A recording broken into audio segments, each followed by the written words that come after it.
বিএনপির ভারপ্রাপ্ত চেয়ারম্যান তারেক রহমানের ৬১তম জন্মদিন উপলক্ষে আলোচনা সভা ও দোয়া মাহফিল করেছে সৌদি আরব তাবুক বিএনপি ও সহযোগী সংগঠন এবং শাখা কমিটি। সৌদি আরবের তাবুক প্রতিনিধি ইসমাইল খান টিটু জানান, তাবুক তরিক মদিনা কমিউনিটি সেন্টারে আয়োজিত অনুষ্ঠানে সভাপতিত্ব করেন তাবুক বিএনপির সিনিয়র সহ সভাপতি মনির আহমেদ।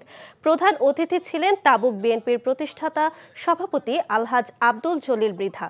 প্রধান বক্তা ছিলেন সাধারণ সম্পাদক জাহাঙ্গীর আলম পাটোয়ারি।